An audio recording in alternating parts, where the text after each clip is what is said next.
Estamos começando mais um HDL Podcast e você é muito bem-vindo aqui. Hoje eu quero tratar de uma pessoa da mais alta importância para a história do cristianismo e para a história da humanidade. Paulo, o apóstolo dos gentios. Não vai embora não, porque depois da vinheta nós vamos conversar sobre este homem que foi o grande bandeirante da fé, o grande promotor do reino de Deus pelos rincões do Império Romano e influencia o mundo até hoje. Você conhece a história de Paulo? Você que já leu a Bíblia, o livro de Atos dos Apóstolos, as cartas às igrejas, as cartas pastorais escritas por este que foi certamente o maior apóstolo, o maior evangelista, o maior pregador, o maior teólogo, o maior plantador de igrejas, o maior escritor do Novo Testamento. Você já ouviu a história dele? Hoje eu quero compartilhar com você sobre este homem, que embora tenha morrido pobre, doente, cheio de cicatrizes, preso numa masmorra, abandonado pelos seus irmãos, acusado injustamente, condenado à pena de morte, é talvez mais influente na história do que todos os Césares de Roma juntos. Eu gostaria de contar para você um pouco da história desse homem. É fascinante a história dele, mexe com a nossa estrutura e serve para nós de modelo, de paradigma, de exemplo. Poderíamos começar a história dele lá em Filipenses, capítulo 3, versos 5 e 6, quando diz que ele foi circuncidado ao 8º dia. Ele era da linhagem de Israel, da tribo de Benjamim, hebreu de hebreus, quanto à lei fariseu, quanto ao zelo perseguidor da igreja. Esse indivíduo, portanto, nascendo na Cilícia, em Tarso, ele vem de uma tradição rigorosa. Certamente seus pais tinham um zelo pelas coisas de Deus, por isso circuncidaram-no ao 8º dia e deram a ele toda a instrução necessária neste tempo da sua vida. Somos informados que ele, conforme Atos 22, verso 3, que ele nasceu em Tarsus, na Cilícia, onde morava a sua família. Sua irmã já havia se mudado para Jerusalém e o seu pai, então, o envia para Jerusalém, depois de instruí-lo nos caminhos do judaísmo, para certamente ser um líder do judaísmo, em virtude da sua personalidade tão forte, da sua capacidade tão assim, robusta. Ele era uma pessoa diferenciada. Então ele veio para Jerusalém para estudar aos pés de Gamaliel. Gamaliel era um grande rabino, neto do famoso Rabino Hillel. E então a Bíblia nos informa lá em Gálatas capítulo 1, versículo 14, que ele se destacou entre os seus pares pelo zelo, pela tradição, o zelo que ele tinha pela tradição de seus pais, a tradição judaica, farisaica sobretudo. Então ele vai se tornando uma pessoa de relevância, de capacidade intelectual diferenciada, de uma mente privilegiada, de um conhecimento quase que enciclopédico, e ele vai sendo, então, a grande esperança do judaísmo daquele primeiro século. Porém, um fato muito, muito interessante acontece, porque enquanto Saulo está aqui em Jerusalém, na capital religiosa do mundo, no centro nevrálgico do saber teológico, lá na Galileia, a mais de 200 quilômetros de Jerusalém, está um outro rabino. Não um rabino como os demais, é um carpinteiro. E esse carpinteiro de Nazaré, aos 30 anos de idade, vai ao Jordão, é batizado por João Batista e dá início ao seu ministério. E a Bíblia nos informa que ele pregava não como os escribas e fariseus, mas como quem tinha autoridade, porque os cegos viam, os coxos andavam, os mudos falavam, os surdos ouviam, os mortos ressuscitavam. E isso gerou certamente uma espécie de inveja entre o sinédrio judaico. Então começaram a vigiá-lo, a espreitá-lo e buscar ocasiões para pegá-lo no contrapé. Quando perceberam que não conseguiam nada contra ele, contrataram testemunhas falsas para acusá-lo. Então, no tempo oportuno de Deus, que Jesus chamou de a hora das trevas, Jesus foi preso. Jesus foi levado ao sinédrio. Jesus foi acusado de blasfêmia contra Deus e conspiração contra César. Condenaram Jesus à pena de morte. Os judeus não tinham esse poder de execução, então levaram Jesus ao governador romano Pôncio Pilatos. E acusaram Jesus diante de Pôncio Pilatos. E Pôncio Pilatos, embora era um homem sem temor a Deus, um homem perverso, mas ele sabia que os judeus estavam apresentando Jesus a ele por inveja, e não porque de fato ele era um criminoso. Pilatos tentou de todas as formas e meios livrar a sua pele, tentar se evadir da responsabilidade, se imiscuir da necessidade de dar ao julgamento, mas quando percebeu que ele estava sendo muito pressionado e que se ele não atendesse os judeus, ele correria o risco de ser deposto pelo imperador Tibério César, ele então entrega Jesus para ser crucificado. Parecia ser um alívio para o sinédrio. Mas no terceiro dia Jesus ressuscitou dentre os mortos. Isso foi uma bomba no arraial do inimigo. Então, o sinédrio levanta Saulo de Tarso, que era aquele homem instruído, forte, personalidade muito forte, para ser o líder dos perseguidores dos cristãos. E Saulo levanta com muita fúria, para massacrar os cristãos. E ele prendia os cristãos, ele entrava nas casas, arrastava homens e mulheres para a prisão, ele entrava nas sinagogas, forçava os crentes a blasfemar. Ele era um verdadeiro monstro, uma fera selvagem. Aliás, Atos 9 diz que ele respirava ameaças e morte contra os discípulos de Jesus, e essa expressão, respirava ameaças e morte, é a mesma para uma fera selvagem que bufa e salta sobre a sua presa para devorá-la. Ele era uma fera selvagem porque lá em Atos 22 diz que ele perseguiu a religião no caminho até a morte. Ele perseguiu os cristãos, a religião dos cristãos, mas Atos ainda nos diz que ele perseguiu não só os cristãos, mas está escrito aqui, eu vou ler para você, por gentileza, olha que coisa interessante, Atos de número 26, versículo 9, ele diz assim: na verdade a mim me parecia que muitas coisas devia eu praticar contra o nome de Jesus o Nazareno. Então ele perseguiu também a Jesus. Ele foi implacável nisso. Jesus já estava no céu, mas o nome de Jesus está na terra. O testemunho de Jesus está na terra. E ele quer atacar a pessoa de Jesus. 26, versículo 10, diz que ele encerrou muitos dos santos em prisões. E contra esses muitos dava o seu voto quando os matavam. Então ele não só prendeu, mas ele mandou matar.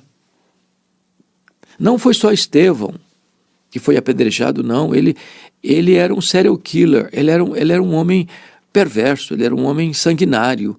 Ele derramou muito sangue em Jerusalém. Atos 26, 11 chega a dizer que por todas as sinagogas ele forçava os crentes a blasfemar, açoitando-os. Em outras palavras, ele chegava na sinagoga e dizia para as pessoas assim: ou você nega Jesus ou eu te prendo, ou você nega Jesus ou eu te bato, ou você nega Jesus ou eu te mato. Ele era um monstro mesmo, uma fera selvagem.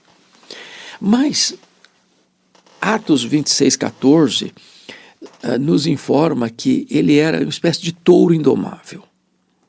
Então Jesus aparece para ele lá no caminho de Damasco. Ele estava furioso indo para Damasco, na Síria, para prender os cristãos. E o Senhor Jesus, o domador de touro bravos, joga esse touro bravo no chão. E disse: Saulo, Saulo, por que me persegues? Dura coisa te é recalcitrares contra os aguilhões. O touro bravo está caído. O touro bravo está vencido. O maior perseguidor do cristianismo está convertido. Aqui encerra o primeiro capítulo da sua história e começamos um novo capítulo, a preparação desse homem agora para o ministério. Ele fica cego, ele é levado para a casa de Judas, na rua direita, em Damasco, quando Deus então manda Ananias, um discípulo, ir à casa de Judas, na rua direita, e impor as mãos sobre Saulo, para ele ser curado.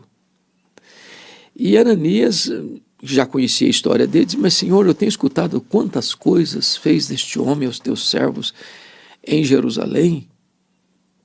E Deus respondeu para Ananias: vai, porque ele é para mim um vaso escolhido. Vai, porque eu o enviarei para longe aos gentios. Vai, porque eu lhe mostrarei o quanto importa sofrer pelo meu nome.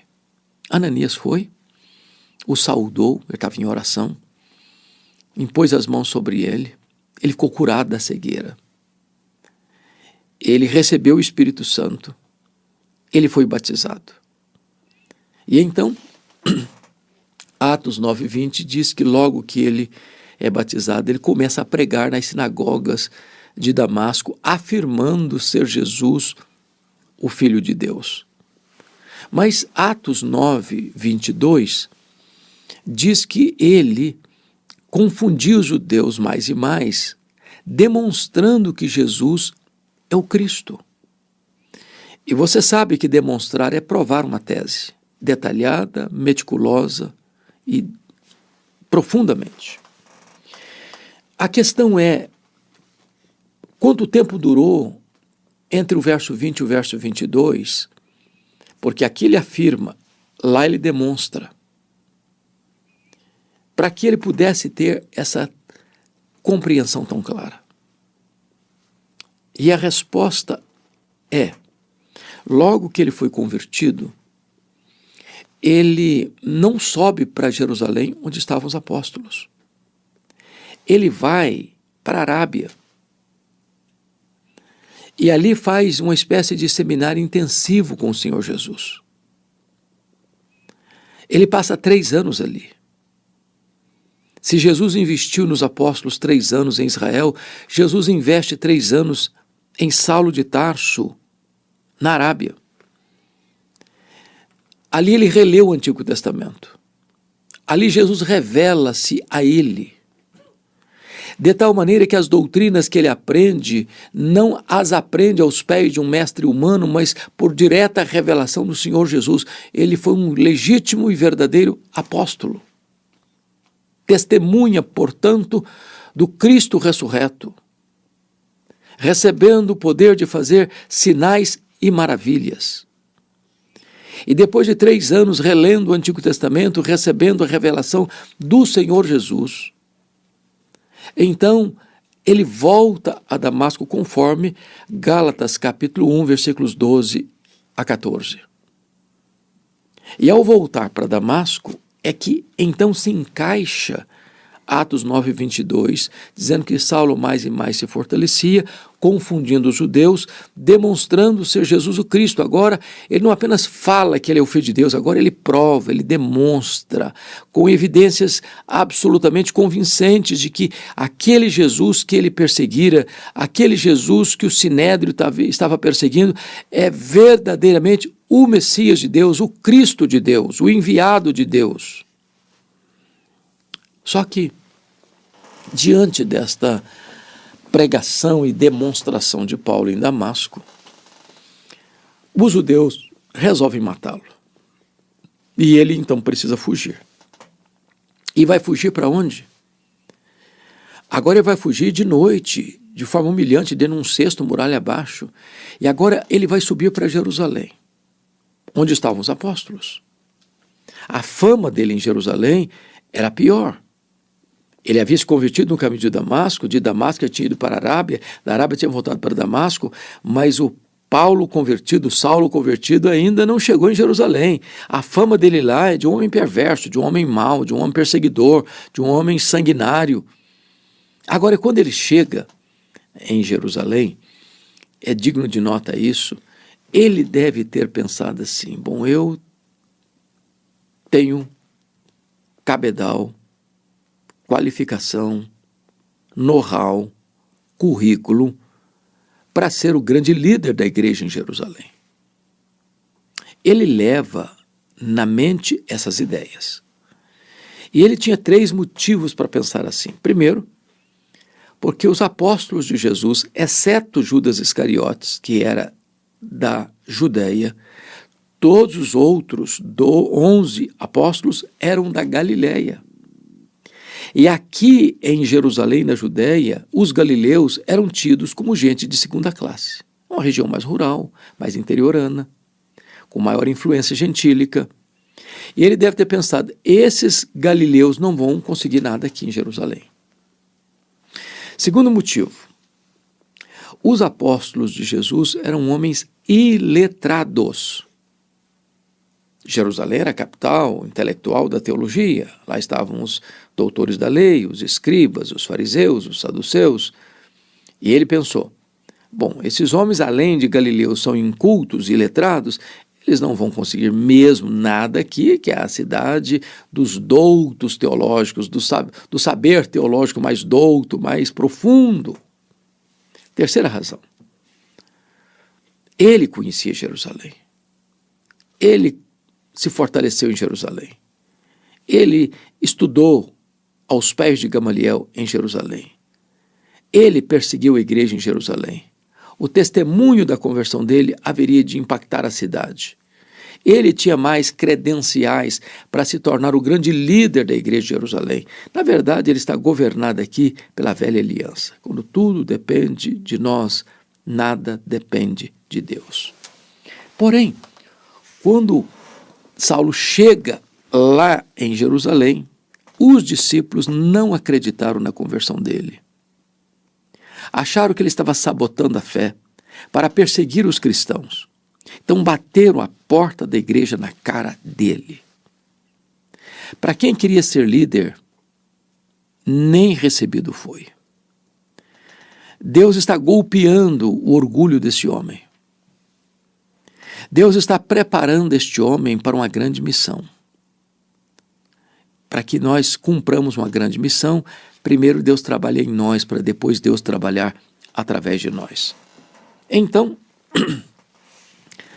diz a Bíblia que Barnabé, que é o homem filho da consolação, pega Saulo, acolhe Saulo, apresenta Saulo aos apóstolos. Os apóstolos escutam o testemunho de Saulo, acreditam nele, recebem a ele, dão espaço para ele, e ele começa a falar, a discutir com os helenistas. Helenista é um judeu nascido fora de Israel. E quando Saulo está completamente integrado na igreja de Jerusalém, um grupo dos helenistas resolvem matar Paulo. E isso gerou uma nova crise. Então os discípulos se reuniram e disseram para ele, ora, não dá para você ficar aqui. Não dá para você ser nosso pastor. Você tem que ir embora de Jerusalém, você tem que deixar a igreja de Jerusalém. Não dá para resolver esse problema. Bom, não é simples para um pastor querer ficar na igreja e os membros da igreja não quererem que ele fique. Mas não era só os membros, os discípulos que não queriam Saulo em Jerusalém.